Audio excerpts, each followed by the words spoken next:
Welcome back to a Micful podcast. I'm here with the Big Dick Ballers, Jaime, Johnny, and Brad. So last episode we did discuss our top 5 personal moments in sports history. Today we are going to cover worst. So let's start off with Jaime. What is your 5th ranked worst moment in personal history? Fifth worst moment, that is Steve Nash winning the MVP in 2006. Why? It's because it was a robbery from Kobe. Yes, good job, Johnny. Let me read off these stats for you real quick. Steve Nash, 18 points, right? 18.6 points, 3.5 rebounds, 10.5 assists. That's nice. Good job. You were the second seed. Kobe had 35.4 points, 5 rebounds, and 4.5 assists. And he was the 7th seed with Smush Parker, Kwame Brown, and Chris Mim, with the only player on that Laker roster that was deserving of an NBA roster spot was Lamar Odom. That was it. Steve Nash. Kwame Brown. Steve Nash had Sean Marion, Rajah Bell, and Leandro Barbosa, who was averaging like 14 points off the bench for him, dude. Like, Kobe, scored 50 points in this season 6 times. He scored 40 points 27 times, 40 in 4 straight games 3 times, and 62 points in 3 quarters to outscore the entire Dallas Mavs team. All right. And you're going to tell me that he did not deserve the MVP. You can't use that argument of, well, he was only the 7th seed when that team had no point being in the playoffs, right? And let's not forget, Russell Westbrook won an MVP with a low seed with the Thunder, okay? And LeBron James won an MVP being on the shitty-ass Cavs team that had no business, like Johnny said, had no business being in the playoffs without him. But you're going to tell me Steve Nash gets the MVP. He's a 2-time MVP when Kobe has only had 1 MVP. That's fucking bullshit, bro. I don't know why you're yelling at us like we made. I will say we get it. You like Kobe. I think back then they did focus more on seeding. Because LeBron won it with a shit team, but he was also like carrying them to like a top 2 seed every time. But it was the East, I know, but that's why I'm saying, like, I think they do. Yeah. Like, they kind of. I think back then they focused more on seeding wise, where nowadays it's like the best player. Nowadays it's best player unless they're not in the playoffs at all. I think. Like Westbrook, if Westbrook didn't make the playoffs, they give that to Harden. Yeah. Yeah, that's what I think. Because I mean, Westbrook did average triple double back-to-back seasons, right? And he did win it the second time. It was just such a straight robbery, dude. Yeah. It was just a robbery. I mean, 35 points a game. That's insane. But yeah, I mean, that's same time. It is a double-double that he's averaging, but it is. But he had better talent 18. Too. Yeah. Yeah. I mean, he had Stoudemire, right? Yeah, he had Stoudemire. He had Sean Marion, Rajah Bell, who was a great 3-point shooter. Leandro Barbosa off the bench. That was a good Suns team. I will say, Steve Nash is one of my favorite point guards of all time, though. Oh, I agree. I love him as a point guard, but he did not deserve the MVP over Kobe. Yeah. Want to go next, Johnny? Yeah. So all my top 5 worst are all Raider related.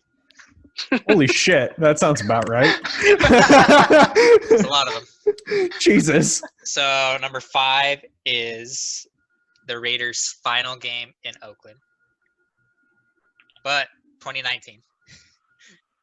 And I know it was like 3 straight years. It was supposed to be our final game in Oakland, but the official last one was 2019. Who were you there with? You said that. I went with Gabe, who gave me a ticket. It was just the Raiders' way to lose that game. Like, it pissed everyone was pissed. Like, it was just like an emotional roller coaster there. Like, I know Gabe had to do that like 3 straight seasons, but at the same time, like, that game was. It looked like we were gonna win it. Like, it was good. Like, we're gonna win our final game at home, and win the final game in Oakland. And then just the way we lost it, it was just the Raiders' way to do it. And then after the game. You know, like the fans trashing the stadium. I wasn't a fan of that either. That is so disrespectful, it's bro. like- Yeah, Yeah, I it's wasn't like, a yeah, fan of the booing either. But I mean, like I understand it's like frustrating, like I mean, but at the same time, it's like we're like they should be used to that disappointment.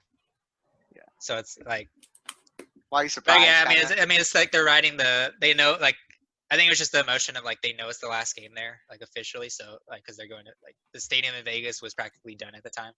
It's still not done. I mean, it was like some kind of progress towards it. Yeah. yeah, that moment, I mean, it was a bittersweet moment as a whole looking at that season because I decided to go to every home game as it being the final season there. And I did do the Denver one in the previous season. And let me tell you, it's just a way better ending. That is my true say goodbye to the Coliseum was that day.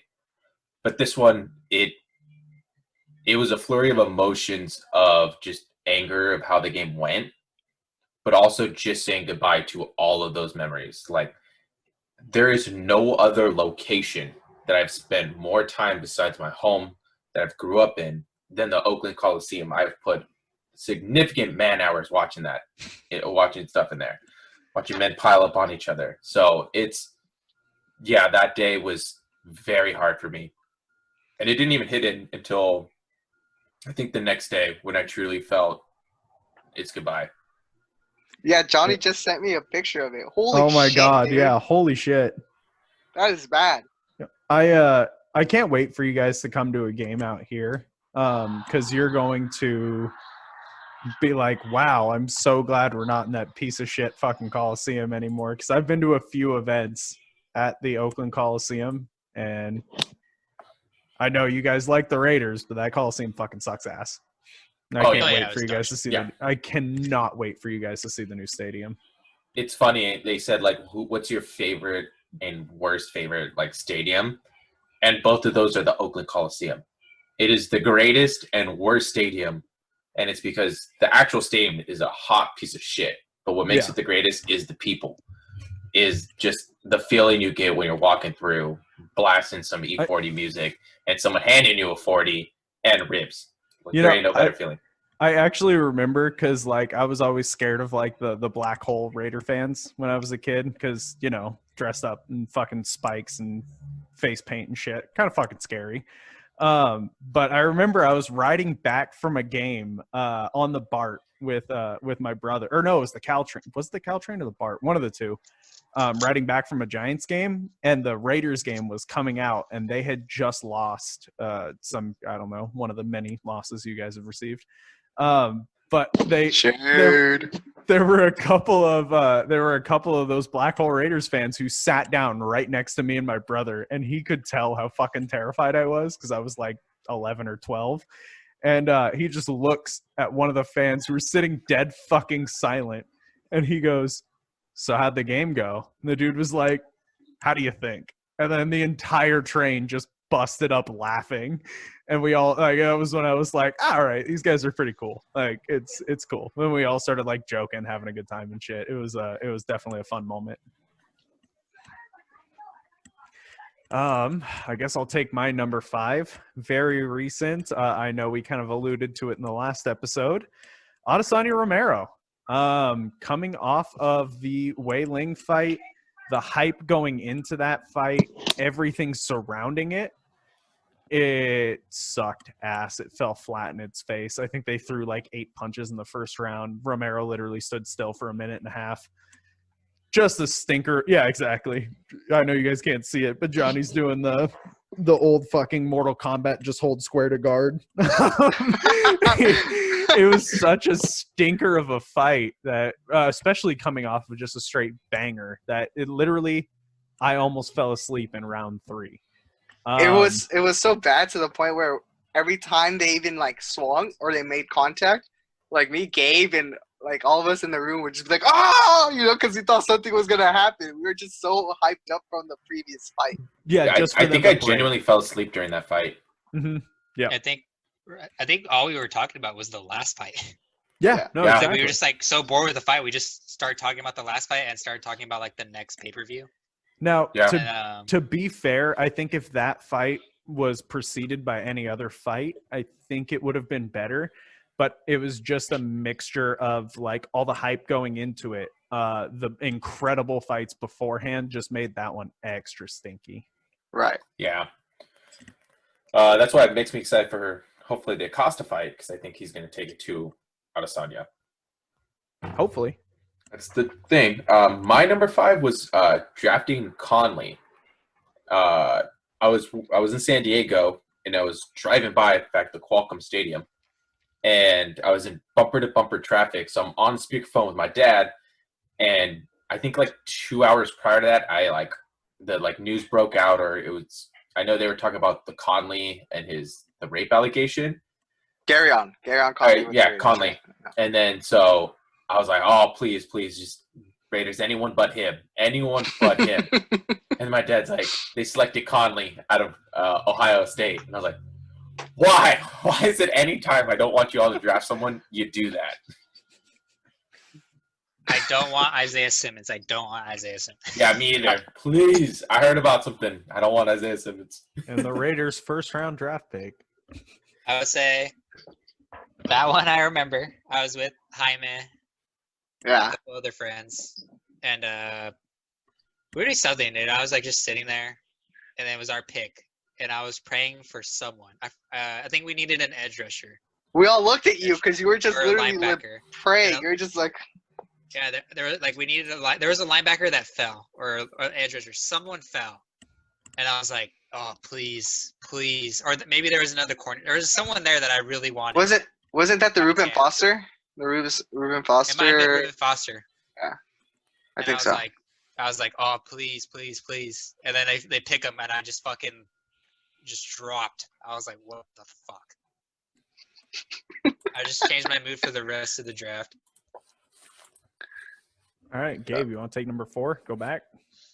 Yeah, did everyone get their 5? Did you? Yeah. Jaime? Okay. Yeah. He started it. My number 4, and once again, I have a story behind this one. So I was at this game, and it was when Nick Foles decided to throw 7 touchdowns as an Eagle against the Raiders. And me and my dad left really early. Like, I think it was like the first 5 minutes of the third quarter. We're like, yeah, fuck this, we're out. And so my now wife, then girlfriend, texts me, that's messed up that you leave because that's not showing support to the team. And I was like, giving support to the team? I paid my money. Fuck them. They can give me a shit game.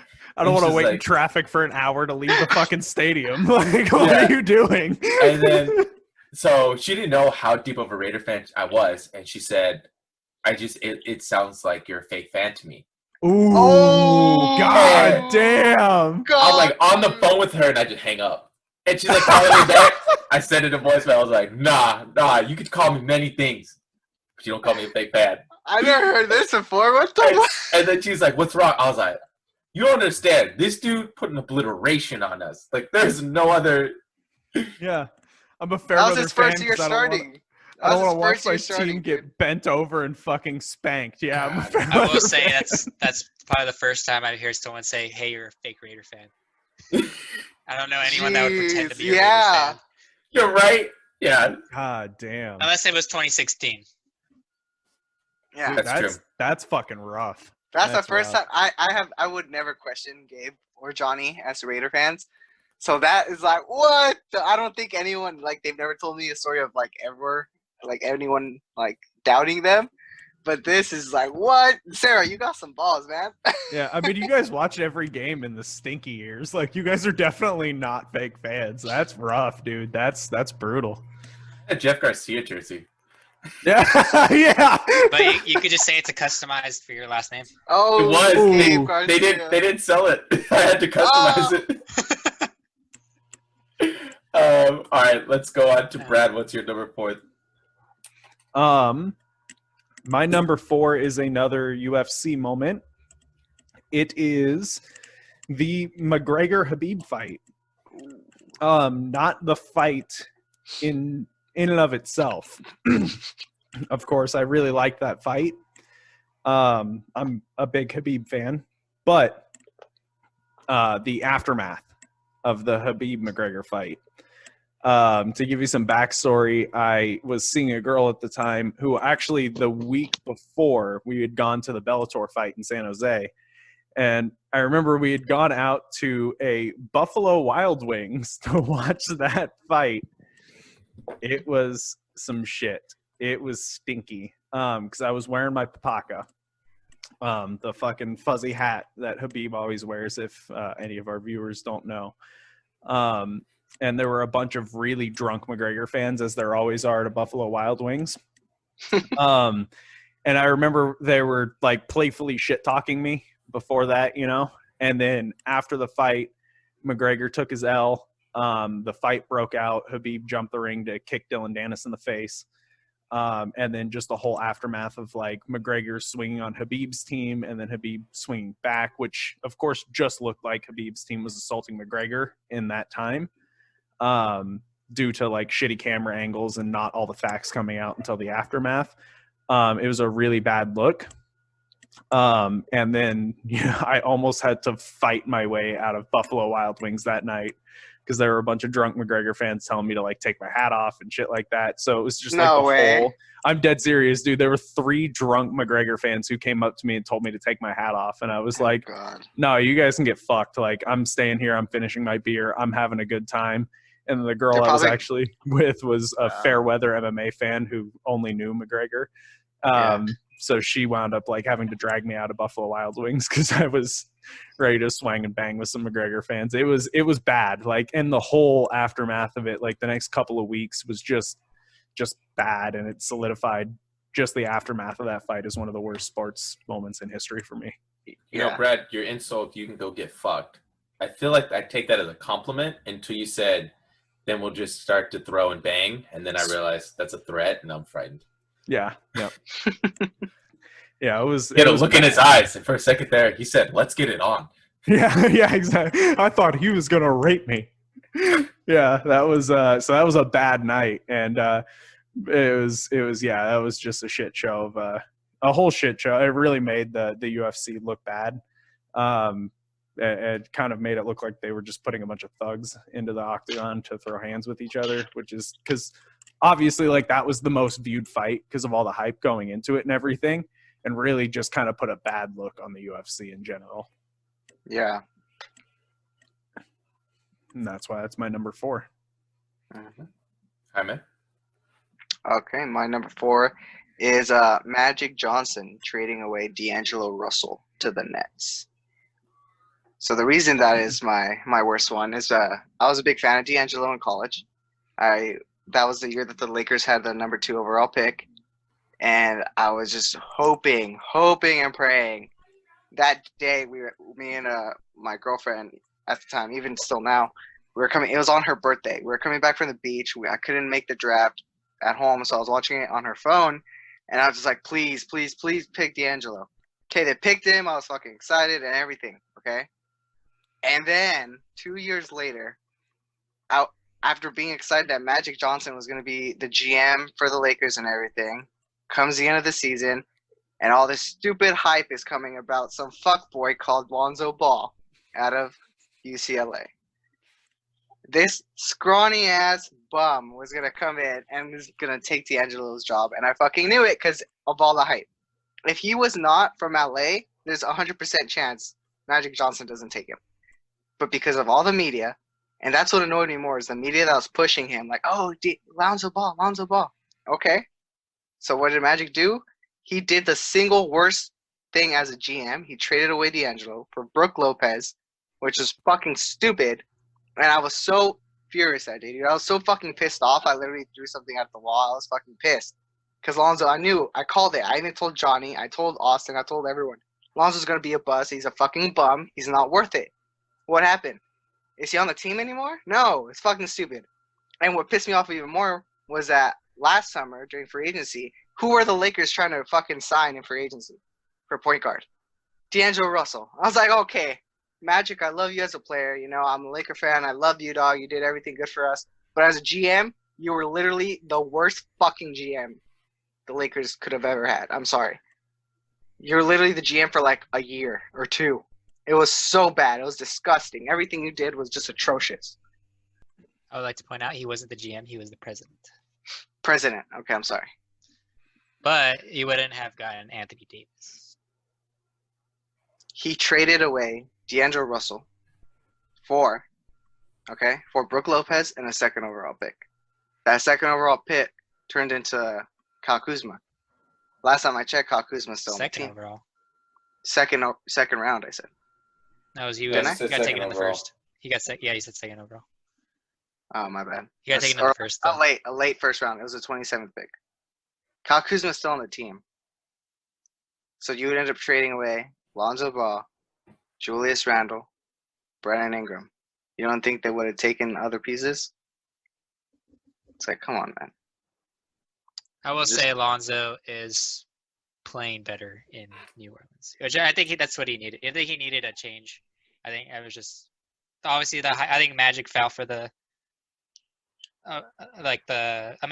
coming out he was like he's a pure point guard, like passing. He's not going to give you 20 points a night, which is what Russell could give you, but he will give you like 7 rebounds, 10 assists, and then like 8 to 10 points. He's a solid, which is atrocious. Ball handling point guard. It's bad though. Which is why he's excelling in his new team, the Pelicans. Before all this happened, he was dropping. He'd had like 2 back-to-back games that he dropped 7 threes in. He had 7 threes in. Yeah, but that's the thing. Like when you do it for a short period of time, okay, but do it for a whole year. He was having a better year. I'm not gonna lie. Yeah. He did hella good this year. That's what I said. 100%. They need to surround it because like when they took him on the Lakers, there wasn't like obviously Kuzma, but like there wasn't like much he could do with it because I think they even brought more ball handlers in. When LeBron came over, they just got like there was a lot of like people they added that were like, why? Like it doesn't make sense. They didn't really surround the team with shooters or anything. Yeah. And now over there he has JJ Ingram, who's he could score. Ingram was still on the Lakers though.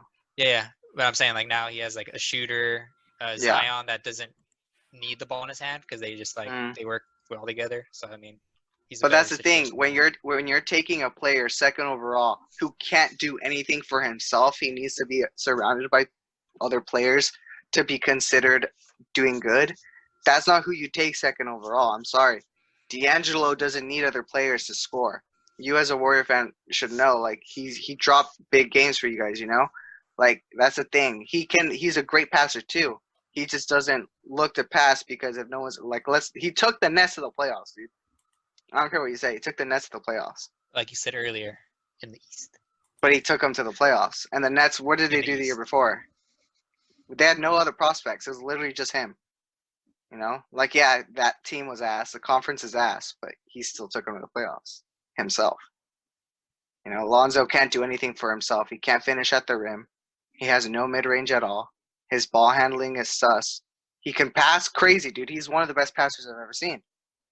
But when you're going to pair that with LeBron, what's the point of that if he's an inconsistent shooter? That was kind of I was just raging because of that. You know what I mean? They're getting rid of one of my favorite players for a player that has no use being on that team. All right. I'm done talking about that. Johnny, you want to go number 4? Yes. My number 4 is Raiders Cowboys, the index card game. Because it's a close game. I think that's the game that officially eliminated us from the playoffs. I think that's also the game Carr fumbled, diving for the end zone. And it wasn't even like a good dive. He's diving out of bounds, trying to reach the ball across the pylon. Like by like fucking like 3 yards away. Yeah. Fumbles it. And then just the, game clinching situation. Like we go on, kick a field goal, win the game, whatever, score a touchdown. It's a first down. When is it not ever tie goes to the runner? It's always tie. You throw the ball up, a receiver, a corner, they have it. They both have possession. No, that's the receiver's ball. Offense. It's the offense's ball. First down, touchdown, whatever. No, I'm going to put a thin piece of paper in between the ball and the marker. The chain. Oh, like a less than a centimeter piece of paper fits in between that. That's not a first. I'm like, what are they smoking? That game just pissed me off, and it was to the Cowboys, which pissed me off even more because I hate the Cowboys. Other than the Raiders, like the Chiefs, Broncos, Chargers, my least favorite team is the Cowboys. Austin might be listening. Hey, just for the listeners, we are anti-cowboy establishment in this podcast. I'm sorry for all you cowgirls, but it's just what it is. Yeah, that one felt rough as well, and it was similar to, I don't know if it was a week after, but the Philly game, I think it was like on Christmas Day, was pretty rough as well that year because it was just kind of like, oh, man, we really do suck. And then I'll transition into my third, another Raiders one. So I didn't have a single worst draft pick. So I put the Raiders' first round picks from 2004 to 2013. God, dude. That's 9 years. You know, that's what? That's 9 years. Yeah. So let me read these off. All right. The Raiders franchise is my number 3 pick. I would have said I would have said 2003 because we had 2 first round picks, and with the first one we took Nnamdi Asomugha, which turned out pretty good for us until he decided to leave and ruin his career. But so just some of those, or all those picks, I should say. Robert Gallery, Fabian Washington, Michael Huff, Jamarcus Russell, Darren McFadden, Darius Hayward-Bay, Rolando McClain, DJ Hayden. We didn't have a first round pick in 2010 or 2011 because we traded that for Richard Seymour and I believe Carson Palmer. I was going to say one of them was Carson Palmer. Yeah. So God damn it, dude. A string of players that, well, of the recent, McFadden got drafted in 2010, which is 10 years ago. I feel like None of them are on the team. He was decent. And keep in mind, during this time as well, our cap space was atrocious. We were playing, Really? Yeah, we were paying backups top tier money. Like we were making them the most expensive such and such in the league, and they shouldn't even be starting. Out of all those names, the only one that obviously at the time, like some of these made sense, but I mean like Russell, like it makes sense. We took him number 1 because at the time he was like a top prospect, he turned into a bust, but still. He turned into the biggest bust. And that was the year Adrian Peterson was there, Calvin Johnson was there. Yeah. All these guys were here. McFadden's the only one that I kind of enjoyed the most out of all those guys. And then maybe Michael Huff. Yeah, I would agree with both of those, but they weren't. Sometimes it's skewed looking at a Raiders, like who their favorites were. Like I like Jacoby Ford and Daenerys Moore. Yeah. You know what I mean? Like who I are used to those like guys? Johnny Lee Higgins. Yeah. I will say after Jamarcus Russell is the last jersey my dad bought of the current Raiders. And after that, because he had that one, he had Michael Huff, he had gave throwback Justin Fargas. Yeah, the running back. He was really good. He was good for us though. He had like a couple 1,000-yard seasons. I think he's even in the Raiders Hall of Fame. But or the Ring of Honor, they call it. Yeah, that scarred my dad. So now he only gets throwback. Even now, like after like Khalil Mack, Derek Carr, he does not get any current players. He only gets throwback jerseys. Your dad's got to make sure they're good before he buys their merch. I love how he's like traumatized him, dude. Yep. Dude, it's been too much. Oh, he gave me that Jamarcus Russell jersey. What'd you do with it? I was like, I sold it to my cousin for $50. Ooh, profit. Yeah. Leave it to the long line of things that Johnny's gotten as a gift and then fucking sold. I'm still Dude, not come bitter on. about Modern Warfare back in the day. For Damn. those of you that don't know, I let Johnny borrow my second You copy let of me Modern have Warfare, it. and the fucker sold it. It was like a year later. God. It was my second copy, but still, I'm still gonna make fun of you for that until you fucking die. It's all right, Brad. I think I accrued like $300 asking for $1 every day. I You stole did. from you. You did. You did. Oh did. my god. It was My number 3, it was your number 1 was blowing the 3-1 lead in the finals to the Cavs. It was hard, dude. I have a video of the moment, and we were just like, "Oh my god, is it actually happening? It can't actually happen, right?" And then it happened. I was so upset. That was actually my honorable mention, but yeah, that's and that pretty was bad. Johnny's number 1 pick for top 5. Best If for you best moment. His yeah, best if you guys LeBron. didn't listen to the last episode, for LeBron. best moment, huh?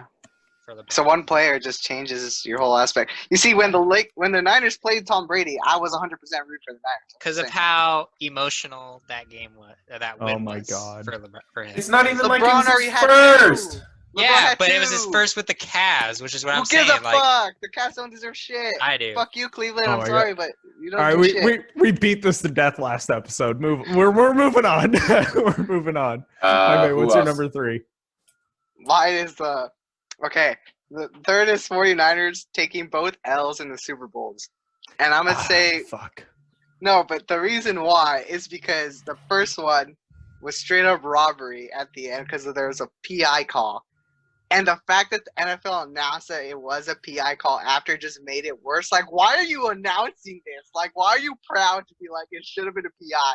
Like, this does nothing for me now. Like, fuck you guys. Okay? So that's one.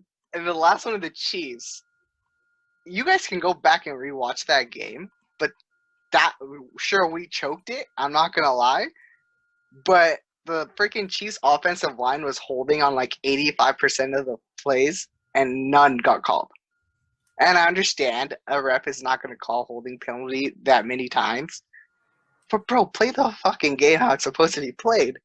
Like, Mahomes had way too much time, and it was because of holding. We should have won that game.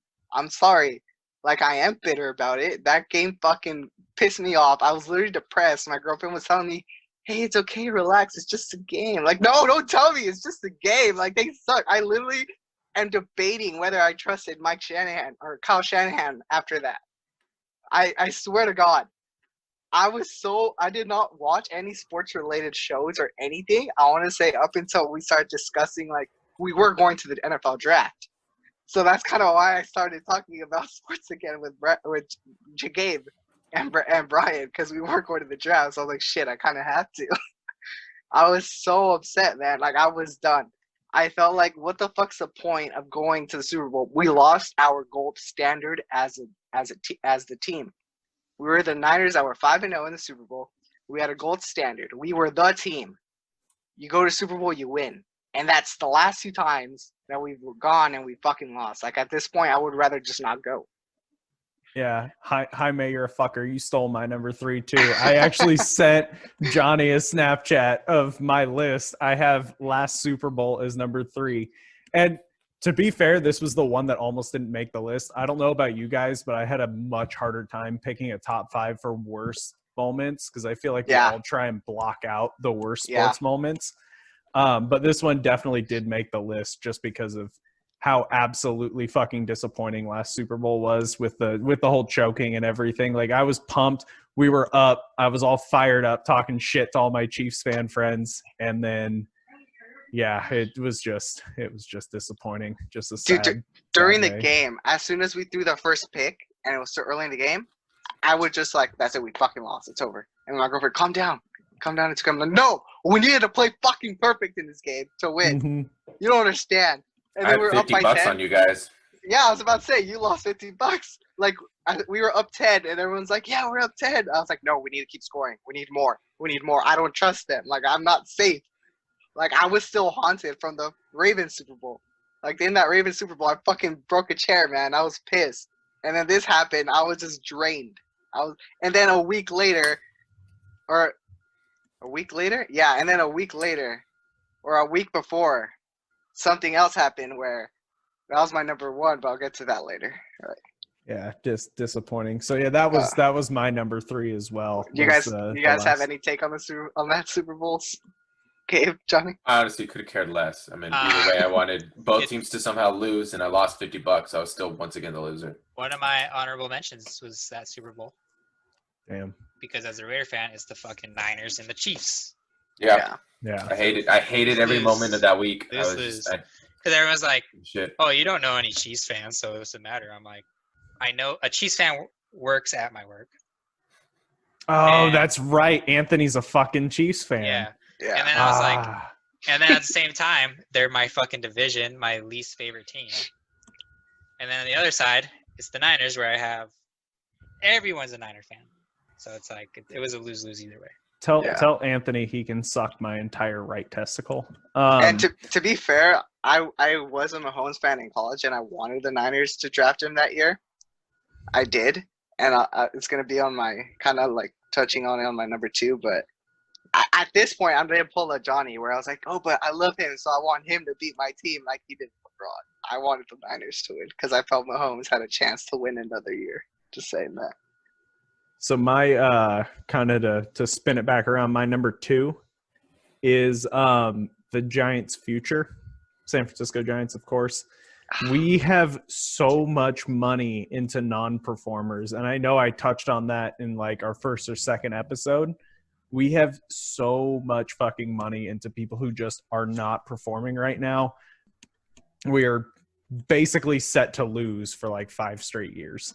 Just have literally minus 500 seasons for the next 5 straight years. And on top of that, we have lost Bruce Bochy, our fucking gold tier manager for I don't know how many years. Literally grew up watching him after fucking literally my entire childhood. It was just Bruce Bochy being a god, being the GOAT. And then also on a not necessarily like player related note, chances are within the next 5 years, we are going to lose both Kruk and Kipe, our announcers, who have been the gold standard for announcing. Because I want to say it's Mike Krukow. He has, I even forget what the disorder is, but it's something that's causing him to basically not be able to walk anymore. And I know the Giants really want both of them to stay, but they're coming at the end of their careers anyway.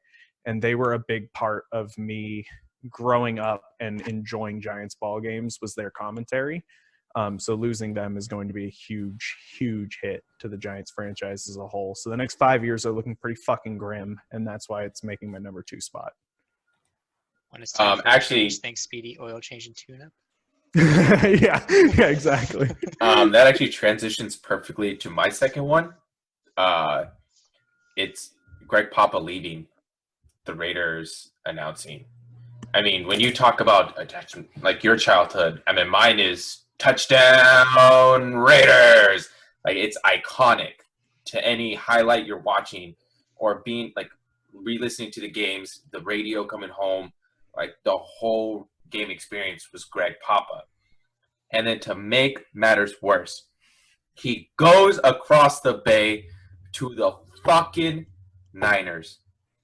Oh, what a slap in the face, dude. That day, some may say, and I could have put on here trading Khalil, and sorry, Johnny, but if I stole any of yours, but this day hurt more.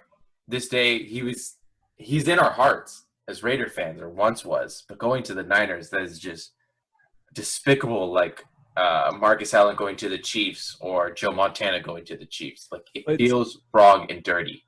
It's one of those things where the announcers can make a bad game a good game just by their commentary. Yeah. And that was what Kruk and Kipe did. And I think they're still doing it. I think they're still on for next season and everything like that, but who knows how much longer they're going to be on, because Dwayne Kuiper said when Mike Krukow leaves, he's gone too. So we're going to be losing 2 star announcers. And literally, I mean, like watching their goofy shit where people were literally making signs that say like eliminate me, because they would take the fucking illustrator and then just like cancel people out of the stands and shit. Like goofy shit like that is going to be a huge loss to the Giants franchise. And I'm sure like all of the iconic moments for the Raiders too. Like you guys are losing somebody who's been in your hearts. Like the announcers are in games a lot more than most players are. Players get traded, players retire. The announcers wind up staying forever, and they're literally a part of the franchise almost more than some players are. So when they get lost, especially one that's deep in your hearts, like Krug and Kuip are to me, that's a huge loss to the franchise, even more than the fucking Niners losing the Super Bowl. Well, yeah, especially because you're hearing the game that they're announcing. Yeah. And then they have shows post and pregame.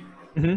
They're the voice of the team, basically. Yeah, exactly. That when you hear their voice, you associate it with the. And Greg Papa did call really, really good games. Like whether we were getting killed, which happened often when he was doing it, he made the game interesting. And you would hear other announcers at away games, and it would just be lackluster. And you're like, damn, I want Papa back. Fuck yeah. Did he say why he left the Raiders? He didn't want to go to Vegas. Yeah, he didn't want to go to Vegas. Oh, okay. Dude, listening. He is Bay Area because he does the Warriors like pre-games and yeah. But I mean, listening to I forget what the hell the guy's name is. He's one of the postseason announcers. I think he does football as well for postseason. I forget what the fuck his name is because he's such an anus. Literally, the guy has said, I do not like Major League Baseball, and they still let him announce the baseball games in the postseason. And I remember watching the Giants 2010, 2012, and 2014 seasons in the postseason and was like, what the fuck is this asshole calling shit over Krug and Kuip? Like, he's so fucking soulless. Hold on. I need to pull up the MLB postseason announcer because I need to fucking roast this guy while we're on air.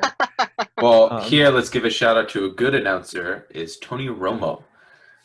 I wouldn't trust him in the backfield, but damn, as an announcer, I love him. I know. I gotta give it to him. He signed a big contract with CBS. Yeah, he did. He go to ESPN. He signed something. I don't know to who, but I want him in every situation, like playoff games. He's so good. He was known for his choke jobs as a player, but as an announcer, he predicts everything, He calls it. He knows what the hell he's doing, and I like him as an announcer. He's a funny guy. Mm-hmm. I Googled his name. It's Joe Buck. If you're listening to this, Joe Buck. Yep. If you're listening to this, you can lick my entire asshole and go fuck yourself. I don't care who your dad was. I don't care who you are in the fucking sports world. You can go get fucked because your MLB calls are bullshit and they suck, asshole. Speaking of Joe Buck, he was offered $1 million to, I think it is, they're sending him like sex tapes for him to announce during this quarantine thing. What?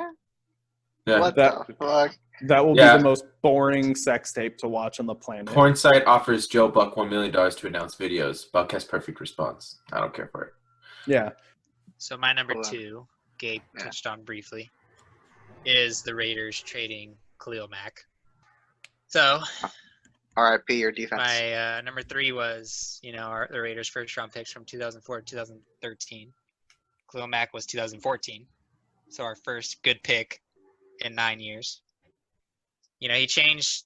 Like Derek, like we mentioned, Gabe mentioned in the last episode. Derek, gave us that stability at quarterback. We know who our quarterback is, and they kind of changed the culture. They both changed the Raiders' culture, for the better. Yeah. And Khalil was the best. Arguably, he did win a Defensive Player of the Year. He was All-Pro at 2 positions, which I think never happened up until that point. And I love the guy. And he's still one of my favorite players to this day. And one of my favorite games from him was that 5-sack game against the Broncos, especially because it was against the Broncos. I was so high on Adderall that day, trying to finish up so many papers, that I couldn't focus on anything other than the amount of sacks. And I think I broke down this tape instead of writing my paper. I was like, y'all, look at this twin move. He's working out. But yes, I agree. It was sad for me, but when I took a step back initially, because it was just so devastating when I heard the news. But when I took a step back and looked at all the draft capital we were getting and shoring up that amount of cap space that we would have had to use on him, it lessened the blow. It made me feel a lot better knowing that we were going to be set up draft wise for this year and last year. We're set up, but we're still trading one of the greatest players in the league. Oh yeah. And a So guy that he and it's like it's not like he didn't like being there. He loved playing for us. He's like still like good friends with Derek Carr, like because they came in together. They developed that. I mean, they're offense defense, but they still developed that friendship. Yeah. Because I still watched like when Derek Carr's getting interviewed, he still mentions like Khalil Mack and like how they still hang out and all that stuff. But I mean, we did get a bunch of draft picks for him, but at the same time, it's like that was our guy. Like I still miss him. I still wish we didn't trade him. Yeah. I do have an opinion on that because when Gruden did get hired, I know how excited Johnny was, and a lot of Raider fans also, because I know he was a great coach for you guys, and you guys were missing kind of that presence as a coach. And when you guys got him, I know everyone was so excited, but they did have questions whether or not how he was going to come back because he was out of the game for so long. I think it was like 10 plus years or something since he last coached. And then he does that. He traded away Khalil Mack, and I was just like, ooh, I need to call Johnny. I don't know how he's going to feel about that. Because I know up until that point, Johnny was talking about how they haven't been talking in training camp or anything like that. So he was worried, like, dude, if he gets traded, like, I don't know, man. Like, I don't want him to, but it's looking like it. And then when that happened, but then he goes on, I think it was like a week after, saying how, well, we as a team, we need to find somebody that can get to the quarterback. It's so rare to find that pass rusher. We need to get that. I was kind of just dumbfounded. It's like, you just traded away somebody who was that you're looking for. Sure, like Abe said, you got all these picks, but you're not going to know if it paid off until, all those picks, you see what they turn out to be. But you just don't trade somebody, how Johnny says, that's generational talent, because I believe he is that. Khalil Mack was crazy good. He is crazy good.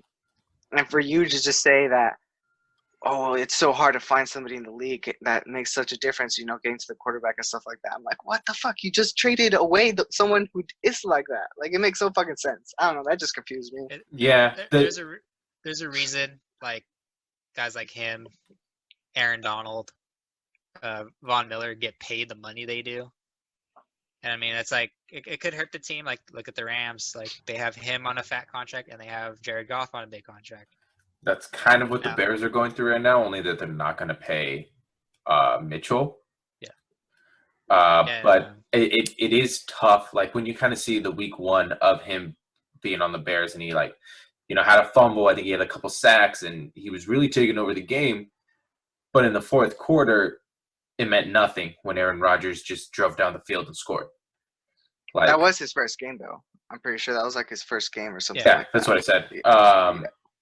He wasn't there during training camp or anything, so he kind of was. Well, yeah, but oftentimes with Khalil Mack, and it's not his fault. I mean, just weeks, you're just going to get double teamed. There was even times when he was in with the Raiders where production just fell off multiple weeks in a row, and you're kind of like, all right, yeah, we know it's Khalil Mack. Like, he's going to go off. When is that happening?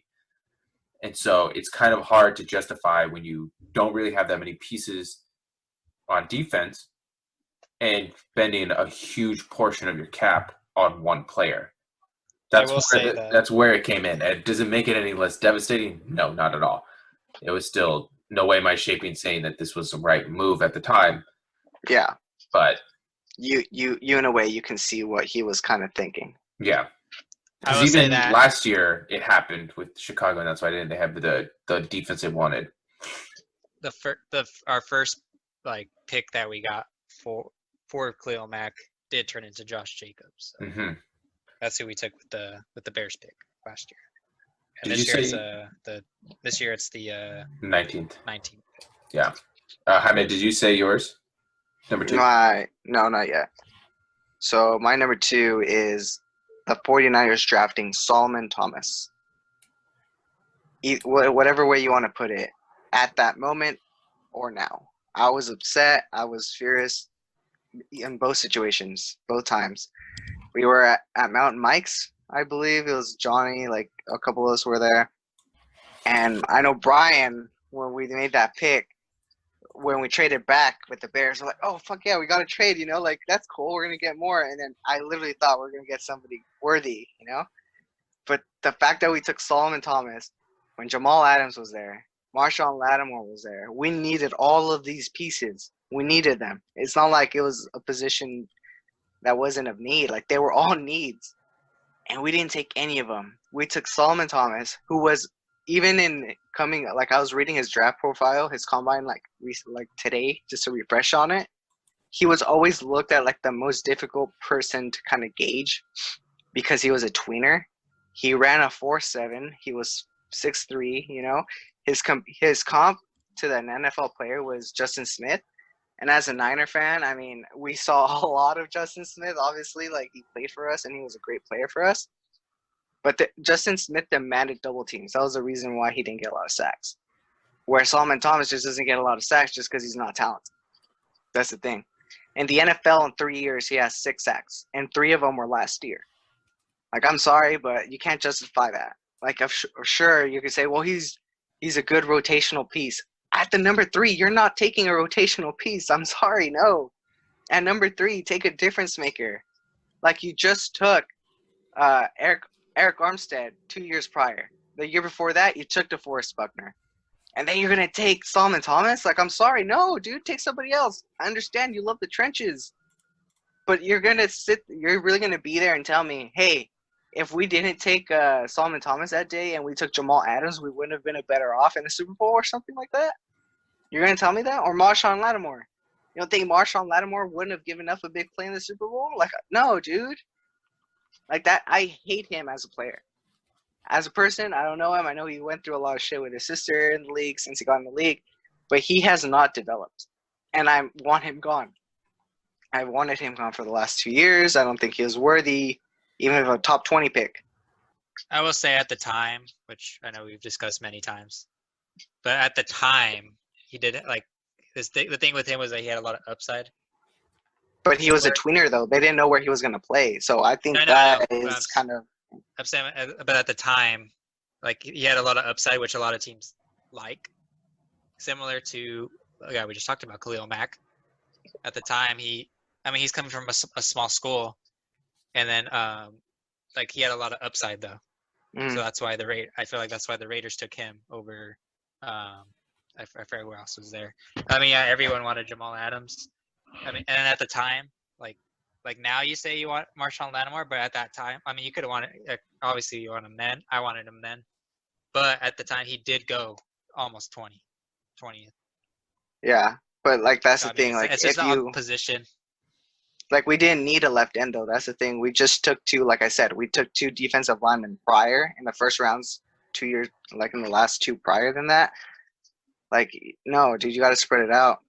Like you say that Khalil Mack. I'm pretty sure Khalil Mack was a lot more productive just because Solomon Thomas in his first he only played for Stanford for 2 years. In his first year, he had 3.5 sacks, and his second year he had 8.5. So, I mean, to me, that kind of tells me, okay, in 2 years you had 12.5 sacks, and you were you're moving from inside and the outside, and one of them was one big year. So that to me kind of tells me, I don't know, and that's against good talent. I know Khalil Mack tested a lot better in the combine than Solomon Thomas did.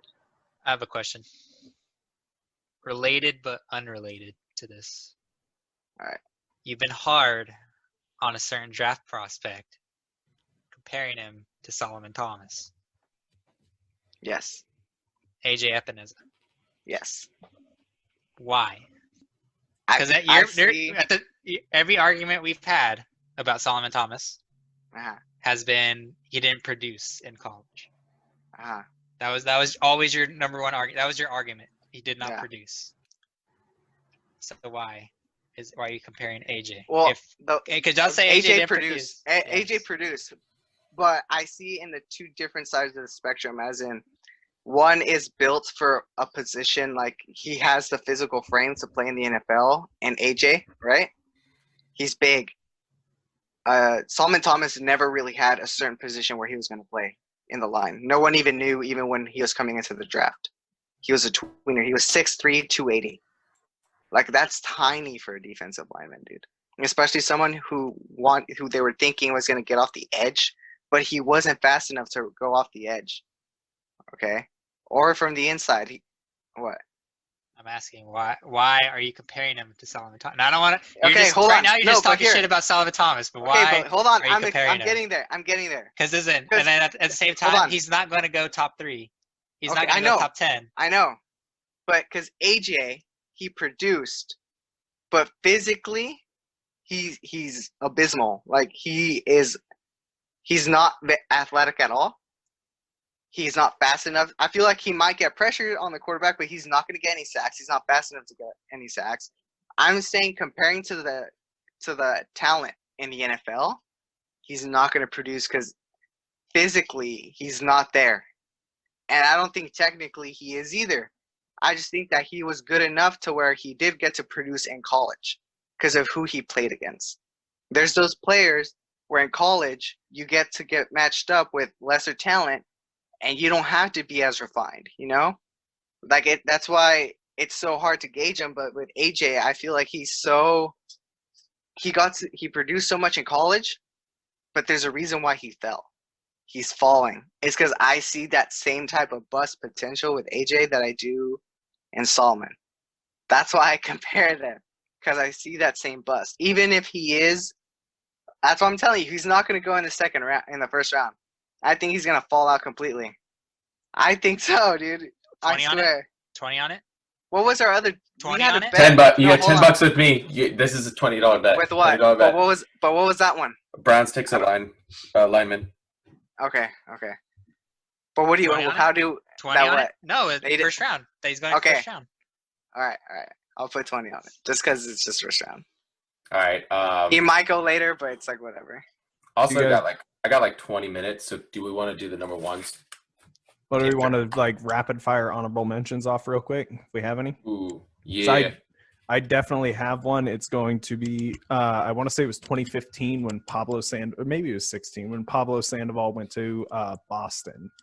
Ooh. Not so much losing Pablo Sandoval. That's not why he made my honorable mention. It was more the way he went out. As soon as he got traded, he started talking shit about the Giants franchise. He said the only people on the team that he cared about were, I believe his exact quote was something along the lines of, Hunter Pence, you're cool. Bruce Bochy, you were like a dad to me. The rest of you can get fucked. And really? It was pretty bad and disrespectful the way he came out. And then just to have him come back for a season. I was gonna say, where is he now? Yeah, exactly. To have him come back was like, wow. He chose the money because He chose the money. offering him a lot. Yeah, compared to what they offered him. Yeah, so that's why he makes my honorable mention for being a fucking scumbag to the organization that treated him so nicely for so many years. Mine's the wild card for the A's against Kansas City, just because it was back-to-back wild card, just diarrhea performances. So also just poor pitching rotation of both of those, where it's just frustrating to watch. You're like, the save mistake last time. Yeah. You guys got any? Go ahead, Hyman. No, I think I'm good. I had one, but I blanked. Yeah, I did too. I just can't think of it. We can wrap back around to those after the number one. As far as like injuries, probably Gordon Hayward's when he broke his leg. Just because it was, I mean, it has nothing to do with like one of my teams, but it was just nasty to see, and like you heard it and everything. But I think, Johnny, both of our number ones does have to do with an injury within our team. Oh, I thought my honorable mention. Sorry, Gabe. My honorable mention for top 5 worst moments in sports is that Gabe refuses to continue watching JoJo's Bizarre Adventures. They have rugby in there. You cut my segment transition. Jesus Christ. They have rugby in there. So this is the last episode of A Mic Full.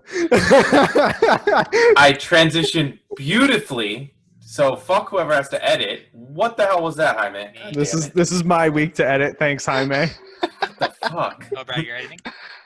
Yeah, I think you're editing last week and I'm editing this week, which I'm going to edit out this whole segment. But go on, Gabe. Speaking of injuries within our teams, Johnny, I think both of our number ones has to do with that. our number one best moment was the Raiders, for me at least, clinching the playoffs.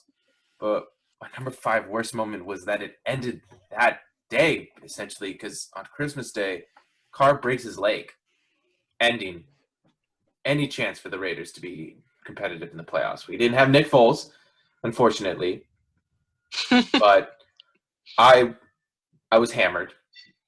I was at my parents' house, and I remember I went upstairs, and kids are running around excited for the presents and whatever, and I'm just screaming "fuck" at the top of my lung. Fuck, fuck, fuck. Why us? Why us? Why us? Why us? It ruined my Christmas. Yeah, like as a Raider fan, I've never cried in back-to-back weeks. And that was Hold on, you've never cried in back-to-back weeks as a Raiders fan? I've been pissed we off. were numb. We're numb to this. Yeah, you're pretty much numb. I was pissed off for like 12 years, but yeah, I mean, just like coming off the, clinching the playoffs the week before, you're emotional off that, like riding high. You're like, oh fuck, like we could make a run for this. Like we're competing with all these like top teams. We're doing all this stuff, and then next week, Carr breaks his leg.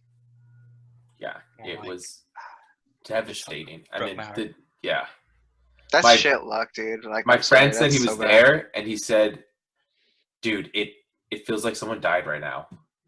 Like the whole stadium was just, I could not even imagine that kind of feeling." Yeah, that's rough. That's bad. And that was like the day that Carr's like career as a playmaker, just someone who just isn't afraid to make every single throw, kind of just died with it, just because he is so cautious now. Well, Johnny, we know yours is about the Raiders. What do you got? Oh, that was that me and Gabe shared. Oh, you guys both had the same number 1? Yeah, that's how sad it was. All right, Brad, what's your number 1? It's so sad it can't be one person's number 1. Got it. Well, my number 1 is sports in general right now. Yeah, it's a rough time for sports with everyone having to stay at home and shit. So, I mean, really, we're as I think we can all agree that right now is a pretty rough time for sports, and that's, I mean, there's literally nothing happening. So that's why it makes my number 1 spot. Yeah. Well, my number 1 is Kobe's passing, his death, him and his daughter Gigi. So talking about like what I was talking about with the 49ers Super Bowl. So in that week, in the span of 7 days, not only did like my favorite player in the NBA pass away, him and his daughter, in a tragic accident, but 7 days from then, like I needed just anything to cheer me up from that. Like if it, even a little bit, then my team takes a shit. Like that was just such a big loss, man. I think that's why I was so emotional too. Like especially for me, where my girlfriend didn't understand that. And I was like, you don't understand like the shit that I needed for now. Like this is such a hard week, dude. Like imagine the span of 7 days, Johnny. Like LeBron passing away, and then like the Raiders going in the Super Bowl, and then losing like that when you're up 10 points, and then that happens. That's so bad. I remember when the reports were first coming out about Kobe, and because Gigi was like an up and comer in like women's basketball, right? Like she was kind of crushing it on the court. And then I remember the article, like somebody came out and didn't have all their facts right. They said all of Kobe's kids were on that helicopter. It was very hectic that day, man. Yeah, it was like a couple hours after it happened, so obviously all the facts hadn't come out, but I was like, fuck, that's rough. Like, because they said his wife wasn't on. So it was like, can you imagine losing your entire family? I woke up that morning and Johnny called me and he's like, hey, so do you know what happened? Like, I was like, what do you mean? Like, I'm sorry about Kobe. I was like, what are you talking about? He's like, Kobe died. I was like, dude, shut the fuck up. Like, I thought he was just joking. Because Johnny, like, we'll troll each other, sometimes. But I was just like, okay, dude, like, shut the fuck up. Like, well, I found out when you said R.I.P. Kobe in the chat. And I was like, oh, fuck. Yeah, I was like, fuck. Kobe got caught with something. Like, Kobe's something. Like, he's getting canceled. Whatever it may be. Like, did he get arrested? Like, what is up? Because I couldn't fathom that he actually died. Yeah. I Yeah, couldn't but- believe it. I thought it was a sick joke. I literally Actually- did, and I was gonna get mad if anyone decided like, "Do you think this is funny?" Like, no, it's not. Also, The- whatever event was happening at the Staples that day, The Oscars, I The think. it was the Grammys. Oscars or the Grammys. Grammys, one of them. fuck you telling people they cannot bring flowers Yeah, to there. Because, like, whether, I mean, the argument could be made, like, oh, sports makes you feel way more emotional. It's just better. This is the greatest of all time. Like, whoever it was, if there was anyone from the Grammys or Oscars, God forbid, died, like, you know, and then there was a Yeah. sporting event that they're known for, like an arena that they're known for performing there, and there was a game there, and they said, don't place flowers, you'd be easily offended by that. Oh, without a if doubt. it was on their side, is what I'm saying. And Yeah. the things were put on their place, they would be livid if you were to tell them not to place flowers.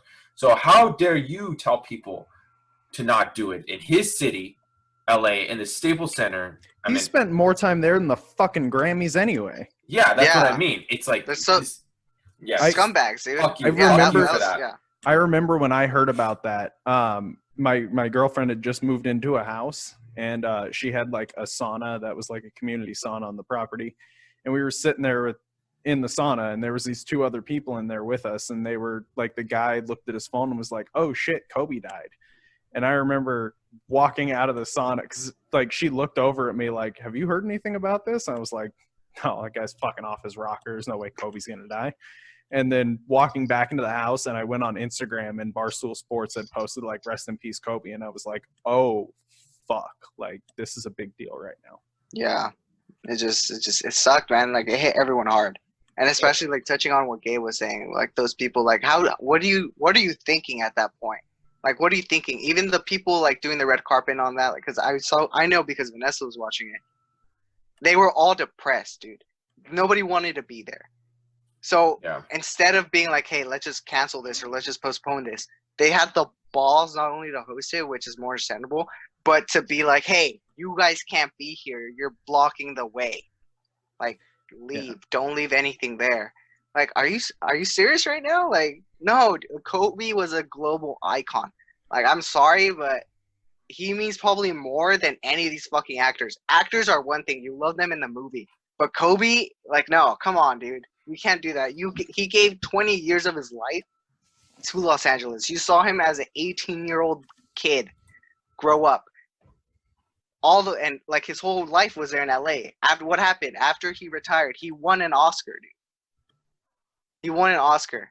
Like, I'm sorry, but this guy was he was gonna be more. And then for the fact that these people were just like, oh yeah, you can't be here.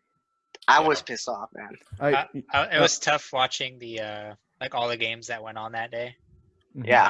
Like they show the Suns game and like all these guys that were just big Kobe fans or like friends, like Devin Booker, you know, Kyrie's first game back. Like it was just like it was tough watching those games, just see how emotional they were. And shout out to those people, those players that did like that had number 8, that had what was Gigi's number? I think it was 2 or something like that. And then 24, like those numbers, they changed them immediately. Or that night they wore them to honor him, and then they're like, I'm changing my number. And I think it was the Dallas Mavs. They did retire Kobe's numbers, right? I think you guys know that, like, obviously I wasn't a big Kobe fan growing up. Basketball didn't really mean anything to me before the Warriors made it big. But, like, and I make jokes all the time about, like, everything with Kobe. But even when I'm able to not be a soulless fuck for 5 minutes and just be like, this is a big deal, like, it's pretty rough. It's a tough moment in sports. Yeah. And Yeah. for my real, like I joked around earlier, but for my real honorable mention, which was hard putting in here, was that Kobe Warrior game where he tore his Achilles. Just because that was a very hard year, especially on him because everything was on him. And I didn't want to put it on there because I know, okay, everyone's giving me shit just because, like, we get it, you love Kobe. But I mean, the dude had a tore Achilles and still went on the free throw line and beat the Warriors. I'm sorry, guys, but to clinch the playoffs, like, that was, that's legend shit. I am glad that I did get to see him play live. I went to, did you go with me, Hyman? The one, yeah, it was for my birthday. Well, it was like the week. Yeah, you took me to that game. It was like we got to see Kobe and then like the Good Warriors play. Yeah. So that was cool, and like that's why that's like I still haven't seen like LeBron play like live, which is something that's like I was gonna do it this year, and then all the shit like I was gonna do it at the end of the season, like like a week ago. Like I would have been in LA watching a Laker game, but now I gotta wait till God knows when. But an honorable mention from yesterday for best moments was that I didn't mention because I knew you were gonna bring this up, but it was the memorial service that they did at the Staples Center. Just like all the stories they told, it was like pretty cool. It was really cool to watch. Yeah, that was amazing. Like in terms of like how everyone came together just for one person, not even just one because it was his daughter, but. Do we have any good news to end this episode on? We do have some good news that now, as of right now, and this is why we haven't dedicated a full episode to it. I'm about to cry. Because we just don't know how events are going to play out. But there is a UFC card announced for May 9th. It's a big one, and it's huge. And before you run through that lineup real quick, I do want to mention I saw a rumor, and it may not be true, but I did see a rumor that Florida is declaring sports an essential business. Oh, they did. They did that. Yeah, they did. So this may happen.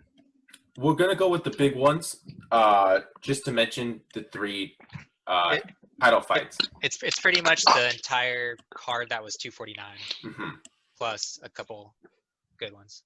It is the top three are Amanda Nunes versus Felicia Spencer. Fire. Henry Cejudo versus Aldo. And then Ferguson versus Gaethje. Not Aldo. Cruz. Oh, is it Cruz? Oh, that's right. It's Domino's Cruz. That's right. So Henry Cejudo versus Cruz. Did you say Domino's Cruz? It's Dominic, right? Yeah, it's Dominic. Okay, Domino's. Are you gonna keep naming them off, Gib? Yeah. I just wanted the three times. You guys can, or you can. And Pizza Hut Jones is coming back for. How about Cowboy versus Pettis? That one's gonna be a good one. Right. I'm excited. I'm a big Cowboy fan. You guys know this. I think everyone is. Yeah. Yeah, he's been stinky recently, but you can't not root for Cowboy. But because he's a guy where it's like, okay, let's go wherever. I don't give a fuck whoever, whenever, let's go. Cowboy's always down to throw hands. I fucking love that man. I like that Hardy's fighting on this one. Yeah, he was supposed to be on 249. So it's pretty much the 249 card plus Cowboy, Pettis, Nunes, Spencer, and Cejudo versus. And then you do have Cowboy versus Pettis, and Francis Ngannou's fighting in that one as well. Yeah, Francis Ngannou. I'm so excited for his return. That man's an animal. So, overall, I think we're all excited. We're waiting for it. We'll get our reactions on it, and when it gets closer. But I think up until this point, we're kind of like, it's getting close to shut the fuck up until it actually happens. We can't get this blue balls. This is a great fight. Blue balls, great fight. Like it's probably on the next episode, we'll have more information on whether or not it's going to actually happen because we're recording. Today's April 19th that we're recording. We kind of did back to back with the best and worst just in one sitting. So realistically, we should be recording on May 3rd again, and at that point, hopefully, we'll have solidified information on that UFC fight. Just a quick question for Brad. What the fuck is Dom thinking coming back to fight? What is your take on that? Basically, he's coming back for a title. Yeah, he's coming back for a title. He wants to make that money. Like, how long has he not fight for? Like, dude, just stay down. Like, I'm sorry. He wants that money, dude. Oh my god, dude! If somebody gave, I have no idea what his contract is looking like, but I guarantee you, the money he's going to make in that fight, I'll hop into the ring. Like, I'll fight whoever. I will just get my ass handed to me on live TV to make that amount of money. Yeah, like Connor did with Habib, with Mayweather. Oh, and Khabib, yeah. And Habib, yeah. Yeah, it's well, Conor McGregor's a whole different story when it comes to making money. That dude just fucking has Dana White shit bars of gold for him. But It's yeah, if it's that amount of money, I'll fight whoever, whenever. I think that's what he's thinking. Putting money on Felicia Spencer for sure. Yeah, what's up with that, Gabe? I'm That's putting money on it. That's a decent bet because hmm I mean she does stand a chance. I obviously Nunes is going to be the favorite. The favorite. But, Who I see winning. I don't but know what I'll Felicia say. Spencer does stand a chance in that fight, and she's going to be such an underdog that you can make a shit ton of money off of just like a $20 bet. I think that's a decent bet. That's what I'm doing. Exactly what Brett said. I think Amanda Nunes is going to come away with it. I'm a huge Amanda Nunes fan, but I'm also a slut and I like money. So I'm going to take this bet. And speaking of... Do her accent. The champ of the world. There Champ you of the go. world. Fucking nailed it. And speaking of some more good news, I don't know if we've actually talked about this yet, but Amanda Nunes and I don't know if it's her wife or her girlfriend. I think it's fiance. Yeah, they are set to have a baby. I know. I follow her on Instagram, and I'm happy for them. I know I've been knowing. I know that news came out a while ago, but that's great news. Good for them. Yeah, I think in one of their fights, or kind of like the vlog series, they discussed I keep forgetting her name, but let's just put it, she's the less successful one. So they pretty much said, yeah, you're gonna take your career on hold because I'm fucking champ of the world, and champ of the world don't stop for no baby. Yeah, that makes sense. But I mean, good for them. Good for them. That's always exciting. So yeah, can't exciting news for the Nunez family. I don't know whose last name they're going to be taking, but I'm assuming Nunez. Yeah. If they even might hyphenate it. Name. Yeah, if they even do. But either way, good news for them. That's exciting news. Oh, Nina Ansaroff. So there you go. Who? Just kidding. Nina Ansaroff. Well, I'm not kidding, but you know. Yeah. I don't know the last time she fought, but I know that when I did watch it, because she did get wrecked.